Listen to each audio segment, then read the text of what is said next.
This is The Close-Up. Conversations about creativity.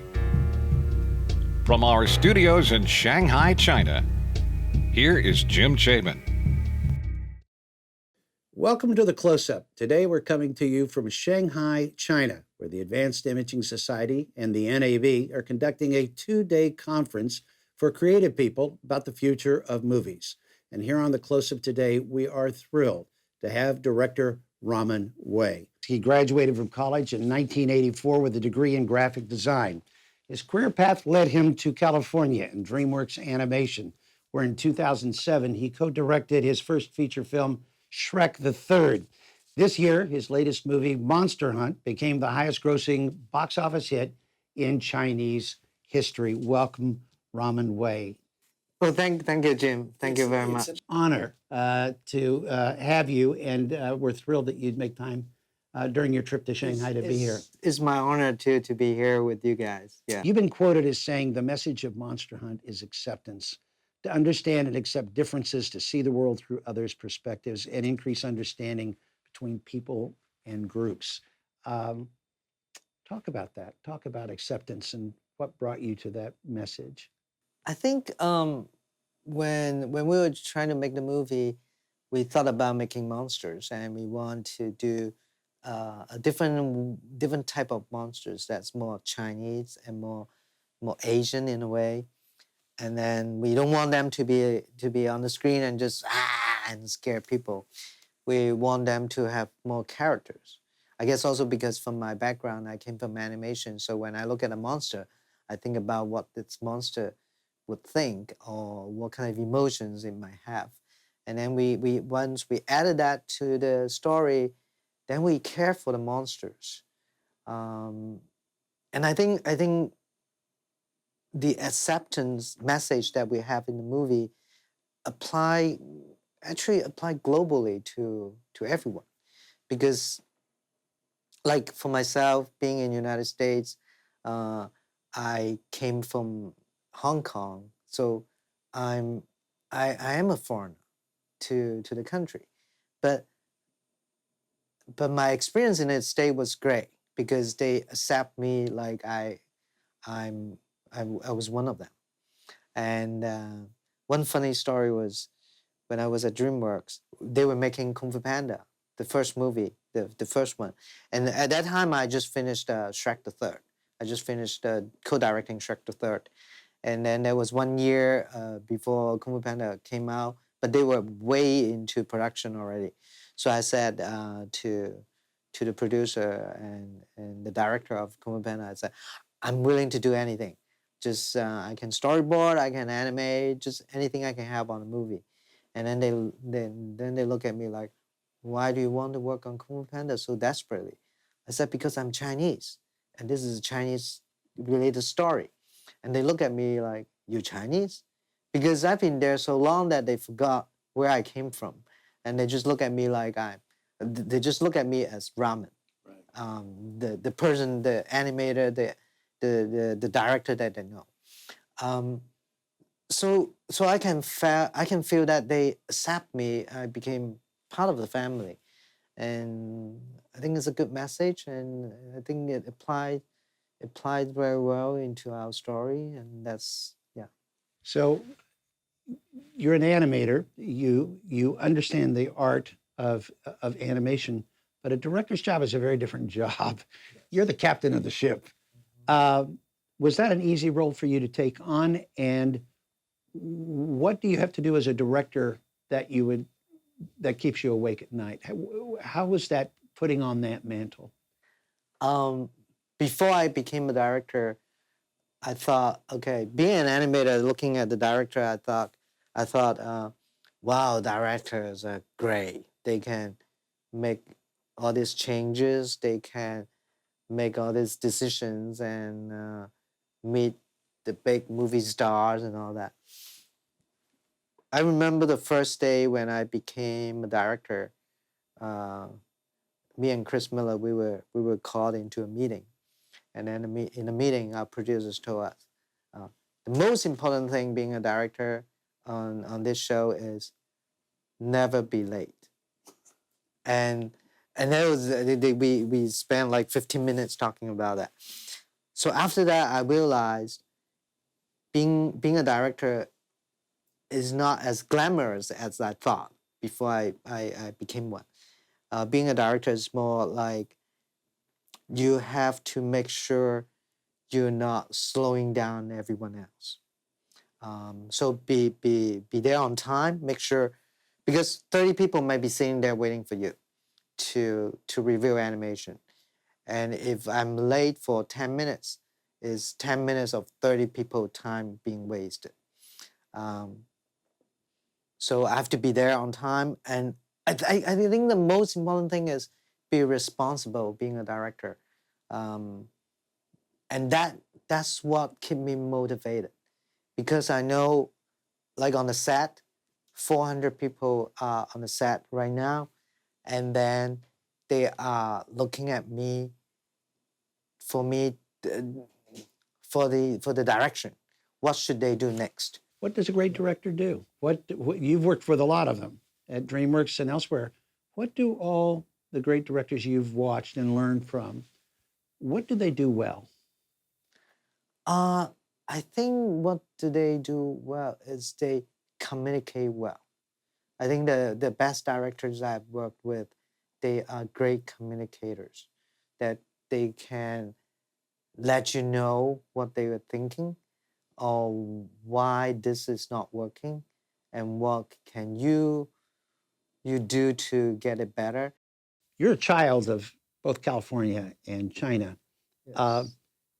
does having that cultural blend, did it inform Monster Hunt? Does it inform you creatively? Actually, when I first went to the States, I was in Silicon Valley. And then later on, when we started working with DreamWorks, then I spent a lot of time in Hollywood.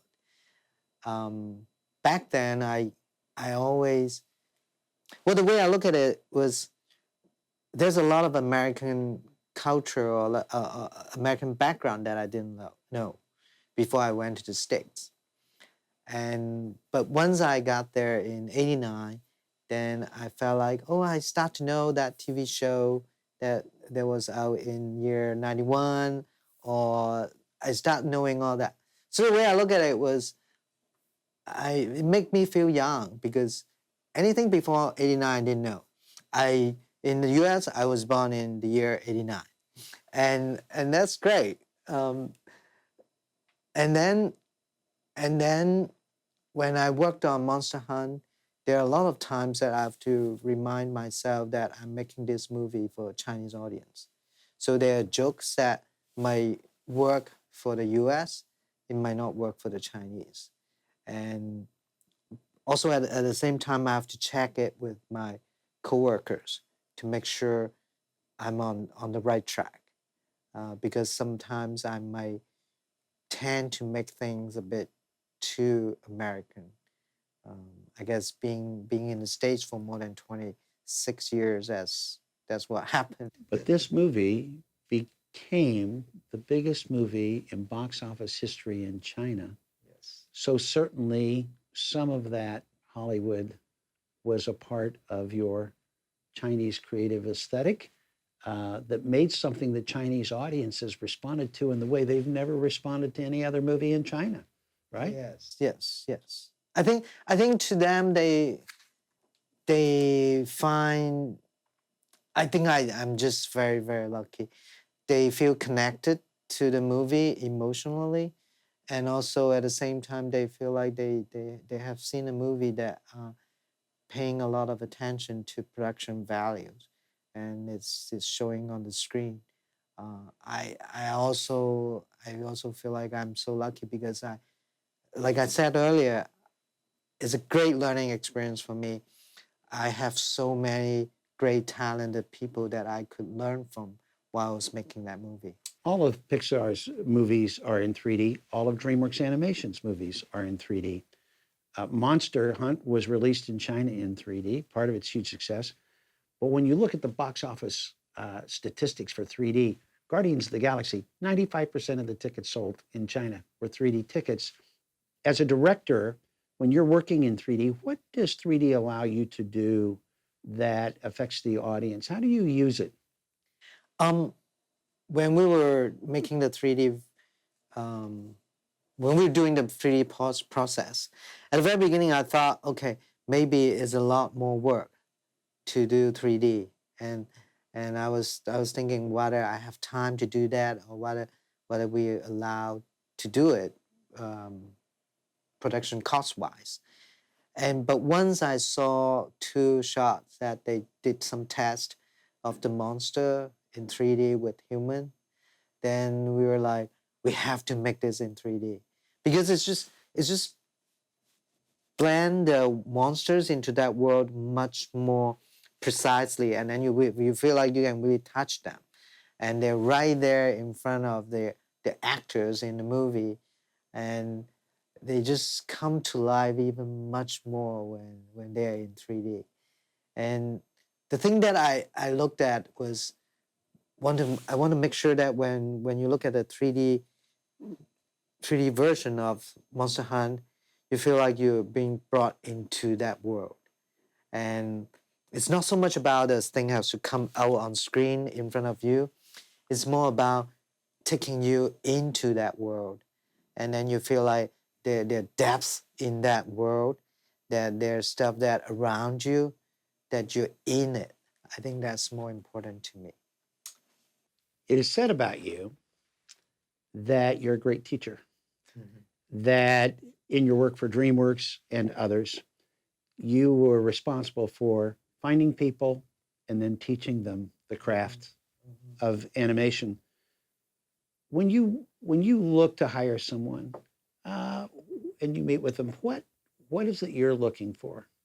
Well, I guess what a little part of me would look for that younger version of me when I was young. Um, Who was that younger version when he was young? Someone who's desperate to do something good, yeah, to use the talent and eager to learn. That's what I was looking for. So sometimes it doesn't have to be someone who's super great. I believe that if you are eager to learn, you can learn and be the best.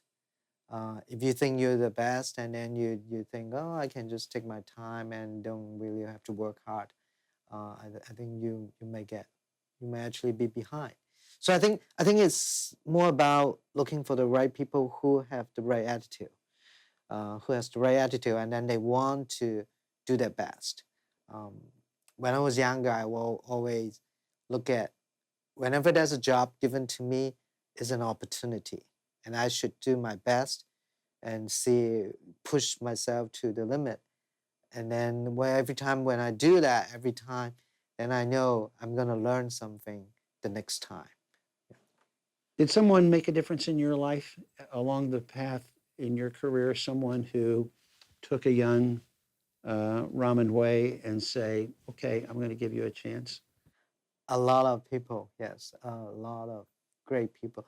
First of all, is PDI, Pacific Data Images, because it's a company in the United States, and they took me in. I was from Hong Kong, and then they didn't see anything weird from a little guy from Hong Kong, and they said, well, you should come and work at Pacific Data Images. Aaron Warner, who's the producer of Shrek, he gave me the chance to work on Shrek, and Andrew Adamson together. They invited me to be part of the Shrek family, and then Jeffrey Katzenberg, who kept giving me different opportunities and challenges, and yeah, he's been a great mentor to me. Bill Kong, who gave me the chance to work on Monster Hunt and coached me and helped me to learn. Jeffrey Katzenberg was one of the first people to call you. Uh-huh. What did he say when Monster Hunt was released? When did he call you, and what did he say to you? He called. Well, it was It was the first day of Monster Hunt. I think it was July 16th when it opened in China.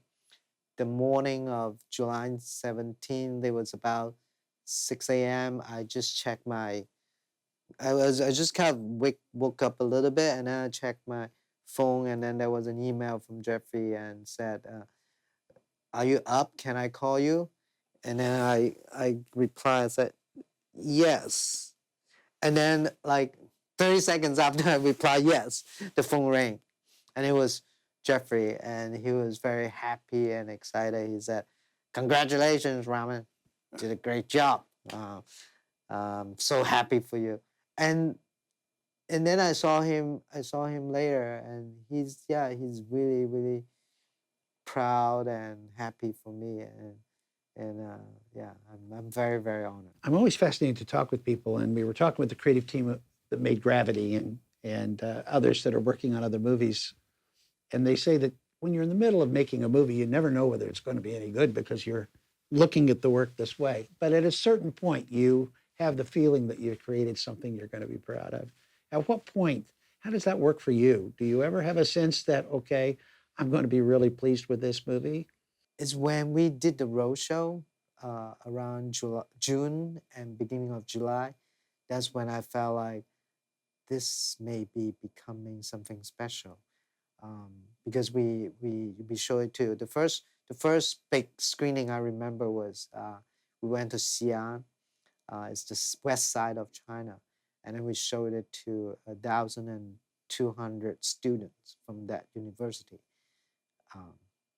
And I was so nervous because this is the first time the whole movie being shown to real audience.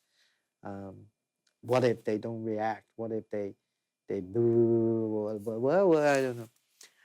And then the reaction was amazing. They laughed at every jokes, and even jokes that I forgot they were jokes. And then we saw people, some of the younger, some of the students, they had tears in their eyes when the movie got to the emotional part, and they were all clapping when the movie ended. Are you standing in the back of the theater when that happens? Yes. And what's going through your heart when you watch that kind of reaction?